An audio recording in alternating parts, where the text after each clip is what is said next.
All right, so this is the Linkage Institutions Review in the winter of 2014 for the first semester of the 2014-2015 course. And we'll be covering linkage institutions in the big review, the cram session for our final, and maybe later on we could use this for the national exam. The linkage institutions, of course, are political parties, interest groups, mass media, and the one that the College Board just kind of throws in with political parties, elections. So political parties and elections will come up first. Functions. Parties seek to place party members in office to control the government. That's what parties try to do. Elections are a peaceful, fair way to decide who will gain control of government. Before there were elections, people became leaders because of their ability to rally armies or hire assassins or by virtue of who their mommy and daddy were. Organization. Party membership. Remember, there are different parts of the party. The party and the electorate are those people who identify with the party. The party and government are elected officials, and then you have the party organization, the party officials, leaders of party functions such as members of the national committee, the national chair, and then state committees, state chair, and so on. The structure of our political parties, at least our two major political parties, they are not monolithic. The structure is very loose. So, class, why might that be the case? There are two reasons. One has to do with how we elect members, and then the other one has to do with the structure of our governmental system.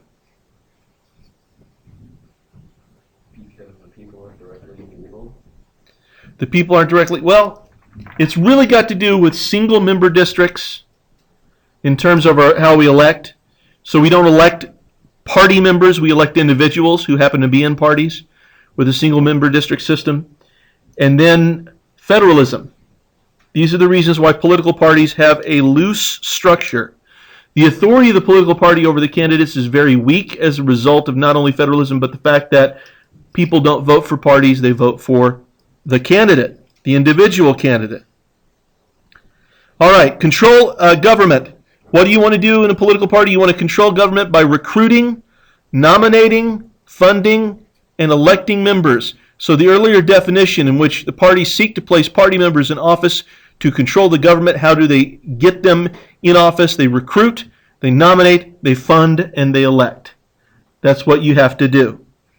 The organization, the hierarchy, this is kind of abstract because there's a little bit that you could argue with this, but basically you can see the system as the National Party Convention, the state committees, the congressional district committees, county committees, intermediate committees, ward committees, and precincts.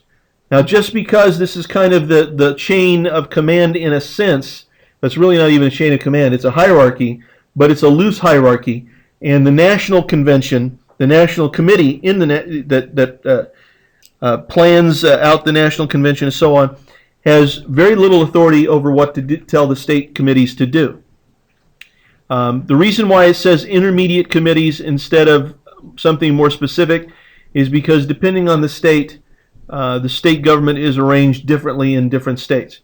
In Louisiana, county committees would be, I suppose, parish committees, since they don't call them counties.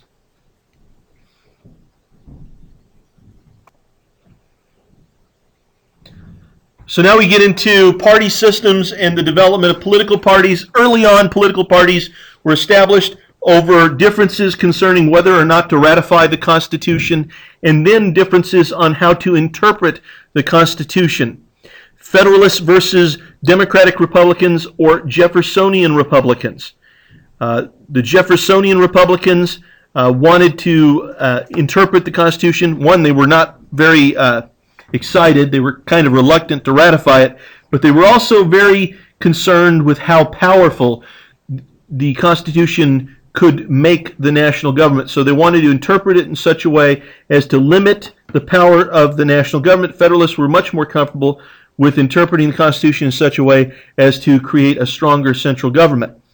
And early on, the Federalists won key victories in terms of the presidency with George Washington and John Adams. But eventually Jefferson will win, become president, and the Jeffersonian Republicans will very, very soon become dominant, and the Federalists will fade away as a party. And there will be a short period of time called the Era of Good Feelings where there's really just one party that matters. And then in 1828, you have this new dynamic pop up, what are called the National Republicans, which will become the Whigs, versus the Jacksonian Democrats. And in 1832, a new party system is established with the Democrats, who are basically the heirs to the Democratic Republicans or the Jeffersonian Republicans, being the dominant party, with the party that tends to be out of power being the Whigs. And this is the party system that will be in place until 1860. The big change that happened that led to this second party system is the expansion of suffrage. This is the time period, the Jacksonian Democrats, this is the time period in which property requirements by and large fade away, and so white men, even those without property, were allowed to vote, and it changed the nature of politics somewhat, and for one thing, it allowed Andrew Jackson to become president. By 1860, conflict over slavery and different economic interests between the North and the South lead to a realignment, another realignment. In this case, the Republicans will become the dominant party. The Democrats will become the less dominant party. This is the third party system listed in many texts. And it would stay this way. Now, there's going to be a new party system, even though the Republicans will still maintain an edge in 1896, because what happens during this time period is conflict over the economy, over use of silver. William Jennings Bryan, Cross of Gold speech, if you remember that from AP US history. And basically what happens is Northern Democrats become alienated and become Republicans. And so the Republicans and the Democrats take on a stronger identity, a stronger regional identity. And by 1932, we have another realignment. This time, the Democrats will become the dominant party because the Republicans failed to effectively address the Great Depression in a way that people found useful and were blamed for their inability to do anything about it. Democrats come in with the New Deal and FDR and all that, and you have this new party system. Then the 60s roll around. And with the 60s, you have a lot of social changes. The United States at this point has spent 2 decades in a position of dominance in the world, a changing mission, a country that has spent many of its years as an isolationist, you leave us alone, we'll leave you alone kind of nation that just wanted to do business, ignoring the fact that they were also imperial powers in the Pacific, in Central and South America at times, well, at least Central America and the Caribbean. You have in the 60s this time period where there's a lot of social changes and political changes going on, and then there's corruption. And an unpopular war. This leads to divided government. A divided government is one in which the party in control of Congress is often not the party in power, using the term that we use for the party that has the presidency. So, for example, what we are about to face, and we already have it, but we're going to have even more divided government now with this election, because both houses will be Republican and the presidency will be Democrat, and that is the essence of a divided government. One of the issues that some people see, they think that in this time period we see a change into de-alignment where more and more people vote independent and are not part of the party system. And while that is the case, the reason why there's a question mark by de-alignment is because even though many people now identify as independents, what political scientists have discovered is that if someone says, I'm independent, but I tend to vote Republican, or I'm independent, but I tend to vote Democrat, is when they tell you they tend to vote one way or the other, they actually vote as much or very close to as much as a member of the party votes for those candidates. So just because someone list themselves as an independent on a registration card doesn't mean that in terms of loyalty to a party that they aren't loyal to a party.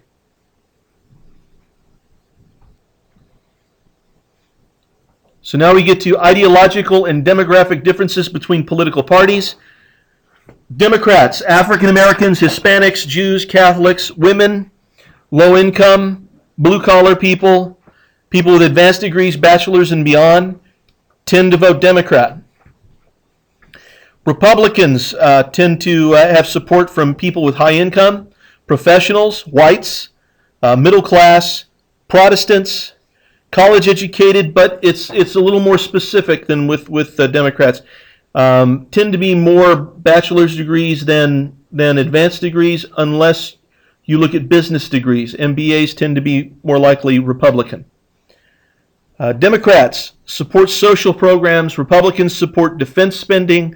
Otherwise, on paper, they support small government and less intervention in the economy. However, if you've paid attention to recent events like you should have, you know that they just passed a bill that Republicans required the government to basically insure financial institutions on some of those risky measures that helped cause the recession of 07 and 08.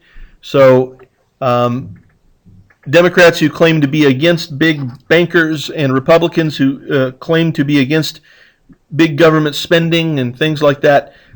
One thing I've always noticed, and if you pay attention, you might notice, they tend to be very forgiving compared to what they claim they want to do when it comes to the financial districts, the bankers, and so on. New conservatives, institutionalized religious and moral values. When you have the Christian Coalition, the Moral Majority pop up, you have this movement where many Christian churches tried to identify themselves and ally themselves with the Republican Party. And so that's something that the Republican Party has had to deal with for quite some time. It can be a kind of odd coalition when you have Christian Republicans and you have libertarians and you have pro-business Republicans all trying to coexist and get along and achieve their objectives.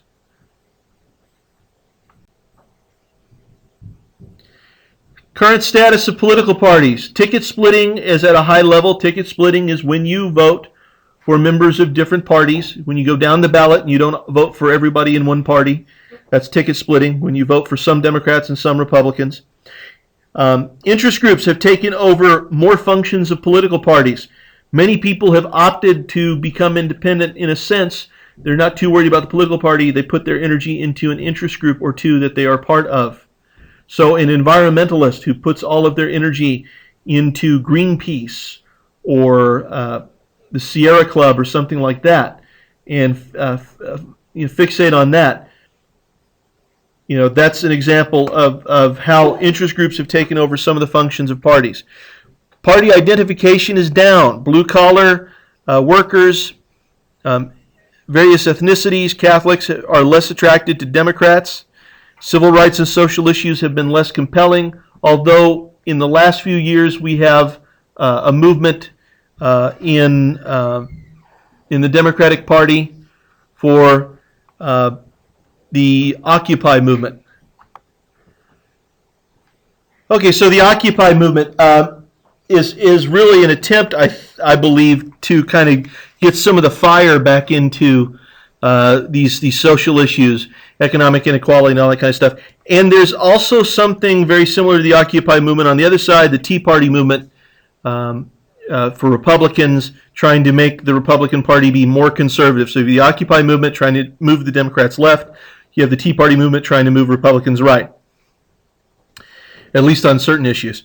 Northern white Protestants and white-collar workers are less Republican than they used to be. Polls show Democrats are ahead in party identification. When this was written up, the gap had narrowed somewhat. Everybody's predicting in the next few years for the gap to widen again. Republicans are facing a demographic challenge. If things continue the way they're going, Republicans are going to have a tough time of it. So A lot of Republicans are arguing that they've got to find a way to change their message and maybe pick a few policies to change in order to gain support in basically areas that they don't normally get support from, various minorities. Regional realignment has occurred in the South. Anybody in Oklahoma knows that, of a certain age, knows that this state used to have tons of Democrats in state offices, and now that is not the case. So it's become very much a Republican state, like many southern states, which would be something of a shock to people in, say, 1973. More individuals, though, are independent. Again, many independents actually are really loyal to one party, even if they don't realize it. So, effects on political parties. On the political parties, two major parties dominate the electoral process. Why? Because of the single-member district system. Congress is organized around political parties. Third parties are usually based on a single or narrow range of issues. If their ideas are popular, then they are often adopted by one of the major parties, which is why these third parties seem to fade away. The umbrella nature of our political party system, because we have two major parties, we do not have a lot of minor parties that matter. The two major parties actually compete with each other essentially in the middle. So there's actually a lot of agreement between the two parties. It keeps the country from being polarized. And today we are about as polarized as we've been in quite some time. And yet, compared to many European countries, there's still quite a bit we agree on. So it keeps the country from being polarized, and dissenting opinions get little consideration. Dissenting opinions. So communists are, for the most part, dismissed. Fascists are, for the most part, dismissed. Those sorts of ideas, which get more play in many European countries. Essentially, we have a narrower vision of what is politically effective or acceptable than most European countries. This has a lot to do with the two-party system reinforcing that particular habit. The parties have tried to avoid specifics and controversial positions whenever possible. The party in power, this is terminology here, party in power is the president's party. So even if the Senate and the House are in the control of the Republican Party, like it's going to be very soon, the party in power is considered to be the Democratic Party because Obama's president. The party out of power has more to gain by attacking than by proposing alternatives. One of the reasons why Obama has accused Republicans for the last 6 years of obstructionism and stalling and so on, it's to their benefit to attack rather than to create good governance.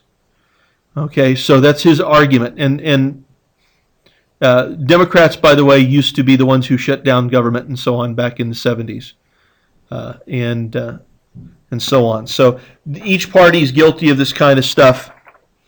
The balance between trying to be a good political leader and being a smart politician is a difficult thing to juggle, and some politicians do a better job of it than others. Electoral laws and systems. The Electoral College, remember that because the founding fathers, the framers, distrusted the average person, wanted better educated, successful people to make most political decisions, they came up with an indirect election system for the president. In a sense, we don't really elect a president at all. When we vote in the primaries or we operate in a caucus system, we indicate our preferences, but the Electoral College is not really bound to listen to us. The Electoral College is made up of electors. Each state gets a number of electors based on the number of representatives and senators they have. So Oklahoma has 5 representatives and 2 senators, so Oklahoma gets 7. Wyoming has 1 representative and 2 senators, so Wyoming gets 3. So one thing that the electoral system does is reinforce this kind of balance between the power of large states and their populations and the need for small states to have a voice. So even the smallest state will have 3 electoral votes. Redistricting and the census, important concepts here. The people who decide redistricting are state legislatures. When do they decide to redistrict? They redistrict after reapportionment. Reapportionment is done through the census. Population is determined through the census that is held every 10 years, federal census, and then the states get busy figuring out where the district lines should be drawn. If someone loses a representative, of course that means that district lines will change a great deal. If a state does not lose a district, then they'll still have to change lines somewhat because populations can shift. What they have to do when they redistrict, they're supposed to make sure, and this is enforced pretty rigorously, that each district has fairly closely the same number of people in the district. The other two things that they're supposed to do constitutionally, by constitutional interpretation by the Supreme Court, districts have to be contiguous, which means the whole district has to be connected. You can't have part of District 1 be in the northeast corner of a state and then the other part in the southwest corner of the state and neither one connected to each other. It has to all be connected, and it has to be compact. What they mean by compact is within the bounds of reason based on population distribution, it should be some sort of ovalish or rectangular shape of some sort. It should, you really shouldn't have a whole lot of crescents or big long serpentine salamander looking districts and so on. If you look at the state of Oklahoma's districts, you'll see that we have a couple of small districts in terms of land area because of dense population there, and that creates some complications, but they basically start 3 of the districts basically from a corner of the state and move out and create a line, and then you have the other 2 smaller districts based around the cities. So, granted, Oklahoma is probably gerrymandered just as much as anything else. I haven't studied up on this, but I would assume it's been gerrymandered because that's what you do when you take power. Gerrymandering is when you set the district lines. But remember, the Constitution's the interpretation of the Constitution by the Supreme Court says that when you set district lines, they have to be compact, they have to be contiguous. Okay, they have to make sense, and they have to be roughly equal. That's because of a court case, Westbury versus Saunders. But gerrymandering is a way where you manipulate the district line to weaken the party that you are not a part of and to strengthen your own party. And you do that by packing members of the other party into a district, so you put all their strength in basically in one district so you can get control of as many more districts as possible, and you crack up their power, you weaken them in the other districts. If there are enough of them, you strengthen them in one district, you weaken them in the rest, or you strengthen them in 2 districts and you weaken them in the rest, depending on how many districts you have in the state. And you just set the district lines so you get as much of an edge in as many districts as possible. Primaries. Primaries are elections to determine who the candidate for a party will be. There are state primaries, and then there's the presidential primary. You have the state, state's U.S. representative primary. You have the state senators, U.S. senators representative primary. I said that incredibly wrong, but that's okay. We'll move on. But that's what you do. When you vote in a primary, you're voting as a member of a party, or you are in an open primary state and you vote in one party's primary and say, this is the person I would like to represent the party. It's not the actual general election. Winner take all. In the electoral system, the way our system works in many states, the idea is winner take all. In other words, if someone wins 60% of the electoral vote, 60% of the popular vote in Oklahoma, what Oklahoma wants its electors to do is all of them, not 60%, but 100% of the electors to vote for the person that got 60% of the popular vote in Oklahoma. That's how winner take all works. It's supposed to increase the need for politicians to show up in your state and do things in your state. It's also supposed to give the state just generally more mathematical power. Plurality, majority and supermajority, terms you need to understand government. Plurality is when you get the most votes over anybody else, but it doesn't mean you got the majority of votes. If there are 4 of you running against each other, and each person gets, each of 3 get 20% and 1 gets 40%, the one who got 40%, even though they didn't get a majority, they got the plurality. They got the most votes. A majority is anything greater than half, and a supermajority is anything greater than a majority.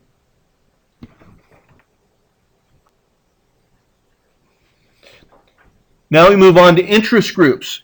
Interest groups, you can't get away from the idea of a PAC or a political action committee when you talk about interest groups. Interest groups are organizations that attempt to achieve at least some of their goals with government assistance.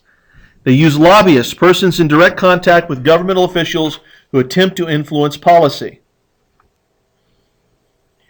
The range of interest groups represented: you have private interest groups. Businesses are the largest and most powerful. An example, the National Association of Business Manufacturers. And you have labor, the AFL-CIO is a good example. The agriculture, American Farm Bureau Federation. You could do the Dairy Association as well if you wanted to. Professional groups. These are basically white-collar unions. The American Medical Association, the American Bar Association, the National Educators Association. Elderly interest groups, the AARP, one of the most powerful interest groups there could be. Public interest groups, you have the National Taxpayer Union, consumer groups such as Nader's Raiders, women's groups like the National Organization of Women, religious groups, the Moral Majority, environmental groups, Sierra Club, and Greenpeace. These are groups that act in what they believe is the public interest. Whatever they get, whatever they gain, it's going to be shared by the public. It's not just for their little small sector.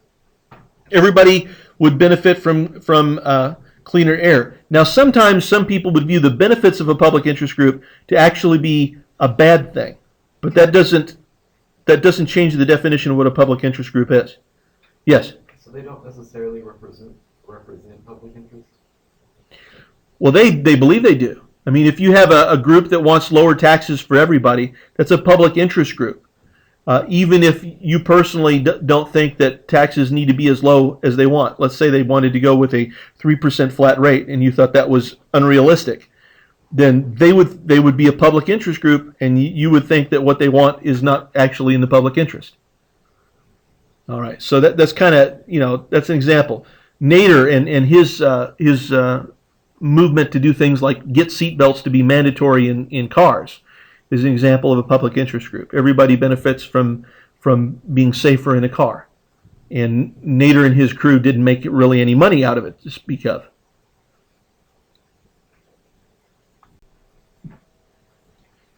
The activities of interest groups. Now, this is not listed as like your book was. Your book listed it as litigation, lobbying, litigation, electioneering, and shaping public opinion. Well, they said going public, shaping public opinion. And I have a list here that I don't include public opinion, shaping public opinion in there, but we can certainly add that. Campaign contributions would be electioneering, part of electioneering. Litigation, grassroots lobbying, inform Congress members, most important. Oh, that's kind of what I did, grassroots lobbying. Yeah, okay. So remember that these are the things interest groups do. You've read, hopefully you can remember in detail more. I mean, this is a cram session. There's little details that hopefully you'll remember if they come up on a test. The effects of interest groups on the political process. The higher your income and the more educated you are, the more likely you are to be a member of an interest group. Whites are more likely than African Americans to be in an interest group. Interest groups weaken parties because they take over some of the functions of a political party and they take over some of the loyalties of a political party. And interest groups, even though people with higher income and more education are more likely to join them, they still allow lower income groups to organize and influence. I would argue that the National Rifle Association is an example of an interest group in which the people who support it are not necessarily particularly wealthy. So the NRA has to depend on contributions by lots and lots and lots of members and has to push and recruit members, and they do a really good job of it, and that's why you've heard of them. Whereas some of those business interest groups, the example before the National Association of Business Manufacturers, probably never heard of them before, and they're very powerful, but they don't need everybody to know they exist. And that's something that's very different between a political party and interest group. A political party has to get the word out that it exists and what it stands for. An interest group can be very effective and have low visibility. The unique characteristic and roles of PACs in the political process. Remember that a political action committee is that funding arm of the interest group where they put money into the PAC so that the PAC can then donate to various elections and fund campaigns that support the interests of the interest group. Remember the limits, they're in the book for individual contributions and for PAC contributions to elections, to candidates. Now we get to the mass media. The functions and structures of the media. The function of the media is to provide information and analysis about policy issues and to make policymakers aware of, use the fancy word sensitize, make policymakers aware of what public opinion is. It's a critical link between the people and government, and it has a critical role in reporting and evaluating decisions of government. And as we have reviewed and studied, we know it fails miserably at times to do a very good job of reporting and evaluating decisions of government. The structure of the media, print media versus electronic media. You have, you have magazines and books and newspapers, and then you have the electronic media, which is used to be just basically cable and broadcast television and radio, but now includes computers, email and such, the internet. National media is, members of the national media are better educated, more liberal. They engage in more in-depth reporting. Examples of journalists who work in national media are New York Times, Wall Street Journal, Washington Post, USA Today journalists. And you also have in the national media, you have the talking heads, the preachers and prognosticators like Rush Limbaugh, Bill O'Reilly, and Rachel Maddow. MSNBC hadn't really put a bunch of talking heads together when I put this thing together. So those are examples. Fox News, PBS News, the big three networks are examples of national media. And now we have MSNBC as well. We could throw in the mix there. Local media. Local journalists tend to be less educated and more conservative than national journalists. The relationship with candidates and elected officials, it's a love-hate relationship. The media's focus on the president produces incentives for an administration to try to shape the coverage it receives. The president attempts to manage the news, tries to time release of news to make the president look good or to smother bad news. So if it's good news, it's given by the president. If it's bad news, it's given by someone else. And it's usually given on what day? A Friday, right?